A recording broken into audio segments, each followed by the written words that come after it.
السلام عليكم متتبعي الاعزاء، مرحبا بكم في قناتنا الخاصه بالاجهزه الالكترونيه. مره كنلقاو شي عطل ولا اللي فيه استفاده كنبغيو نشاركوه معكم. الان عندنا جهاز ام جي اس، هذا هو الموديل ديالو 32 بوصه ليد. العطل هو كالتالي: بعد وضع فيشه الكهرباء نلاحظ أن اللمبة تشتغل باللون الأحمر ثم اللون الأزرق ثم تسمع صوت تك ثم إعادة. لنستمع. تك ثم يعيد نفس الشيء. للإشارة عند سماع هذه التك، هذا الصوت يصبح المؤشر باللون الأحمر. لاحظوا معي يومض. إذا بعد قياس هنا، بعد قياس كل الجهود تبين بأن كل الجهود تبدو سليمة. مثلا لنقوم هنا بالقياس 5 فولت، لاحظوا سليمة.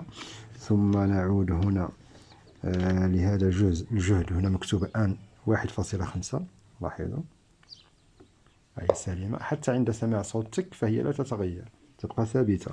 ثم عندنا هنا هذا الجهد 1 فولت في هذه المنطقة، لاحظوا لا يتغير. ثم عندنا باقي الجهود، مثلا هنا 5 فولت خاصة بتغذية البانيل، هي ثابتة. ثم بعد هذا القياس اكتشفنا بأن العطل في 3.3 الخاصة بتغذية البروسيسور. هنا يوجد تيار يقيس 3.3 خاصة بتغذية البروسيسور في هذه المنطقة.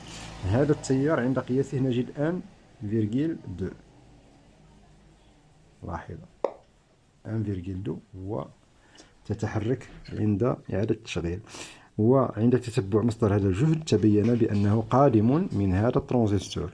هذا الترانزستور عند القياس هنا نجد في الكوليكتور نجد 1.2، ثم عند القياس في الإيميتور لاحظوا نجد 3.3. إذن يجب استبدال هذا الترانزستور. وللتأكيد بأنه هو سبب العطل أنا قمت بعمل شنت ما بين الكوليكتور والإيميتور. هنا لاحظوا قم بعمله هنا، هذا الشنت هو. إذا لاحظوا معي بعد عمل شنت ظهر لنا 12 فولت خاصة بالبانل هنا، والجهد المفقود الذي كنا نقيسه 1.2 في هذه المنطقة الآن يقيس 3.3.